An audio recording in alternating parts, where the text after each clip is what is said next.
যেখানে জুলুম দীর্ঘ হয় সেখানে পতনের গল্প বেশি দূরে থাকে না।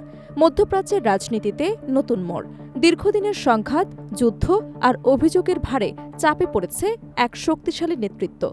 বিশ্ব রাজনীতি এখন তাকিয়ে পরিবর্তনের সূচনা কি হয়ে গেছে?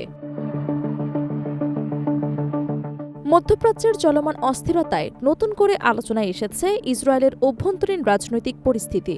দীর্ঘদিনের সংঘাত, যুদ্ধ এবং বিতর্কিত সিদ্ধান্তের কারণে দেশটির নেতৃত্বকে ঘিরে তৈরি হয়েছে নানা প্রশ্ন। বিশেষ করে প্রধানমন্ত্রী বেঞ্জামিন নেতানিয়াহুর ভূমিকা ও সিদ্ধান্ত নিয়ে দেশ বিদেশে চলছে ব্যাপক আলোচনা। ফিলিস্তিন ইস্যু এবং গাজা পরিস্থিতিকে কেন্দ্র করে ইসরায়েলের সামরিক পদক্ষেপ আন্তর্জাতিক অঙ্গনে ব্যাপক সমালোচনার মুখে পড়েছে। বিভিন্ন মহল থেকে অভিযোগ উঠেছে এই সংঘাত দীর্ঘায়িত হওয়ায় মানবিক সংকট আরও গভীর হয়েছে। যদিও ইসরায়েল সরকার এসব পদক্ষেপকে নিরাপত্তাজনিত প্রয়োজনীয়তা হিসেবে ব্যাখ্যা করে আসছে, তবুও বিরোধীরা বলছে এই কৌশল দেশের ভেতরেই চাপ সৃষ্টি করছে। সম্প্রতি ইরানকে কেন্দ্র করেও উত্তেজনা বৃদ্ধি পেয়েছে। তেহরানের সঙ্গে সরাসরি বা পরোক্ষ সংঘাতের আশঙ্কা পরিস্থিতিকে আরও জটিল করে তুলেছে। বিশ্লেষকদের মতে একাধিক ফ্রন্টে চাপ সামাল দিতে গিয়ে ইসরায়েলি নেতৃত্ব এখন কঠিন বাস্তবতার মুখোমুখি। এই প্রেক্ষাপটে দেশের অভ্যন্তরে জনমতের পরিবর্তন স্পষ্ট হয়ে উঠছে। দীর্ঘ সময় ধরে চলমান উত্তেজনা, নিরাপত্তা উদ্বেগ এবং অর্থনৈতিক চাপ সব মিলিয়ে সাধারণ মানুষের মধ্যে এক ধরনের ক্লান্তি তৈরি হয়েছে।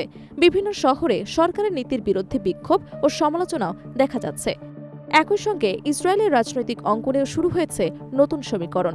প্রধানমন্ত্রী নেতানিয়াহুকে চ্যালেঞ্জ জানাতে সক্রিয় হয়েছে তার দুই প্রধান প্রতিদ্বন্দ্বী, সাবেক প্রধানমন্ত্রী নাফতালি বেনেট বা ইয়ার লাপিদ।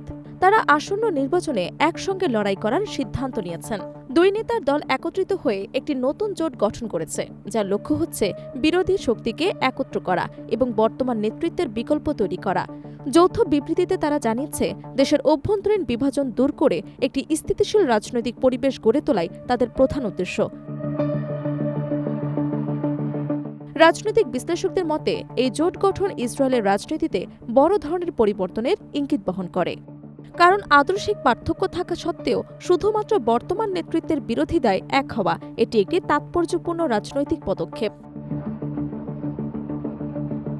এর আগেও নাফতালি বেনেট এবং ইয়ার লাপিদ একসঙ্গে জোট গঠন করেছিলেন। 2021 সালের নির্বাচনে তারা একত্র হয়ে নেতানিয়াহুর দীর্ঘ 12 বছরের শাসনের ইতি টানতে সক্ষম হন, যদিও সেই জোট সরকার দীর্ঘস্থায়ী হয়নি এবং 18 মাস পর ভেঙে যায়। 2023 সালের অক্টোবরে বড় ধরনের হামলার পর পরিস্থিতি আরও বদলে যায়।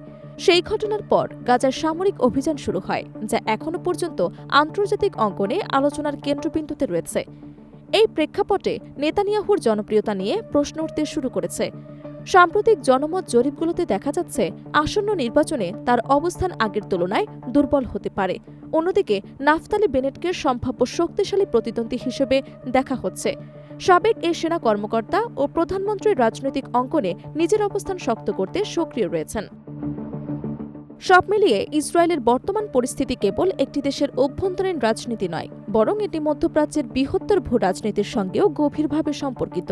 সামনে নির্বাচনকে ঘিরে রাজনৈতিক উত্তাপ আরও বাড়তে পারে, যা অঞ্চলটির সামগ্রিক স্থিতিশীলতার উপর প্রভাব ফেলতে পারে। বিশ্ব এখন নজর রাখছে এই পরিবর্তনের ধারায় ইসরায়েলের রাজনীতি কোন দিকে মোড় নেয়।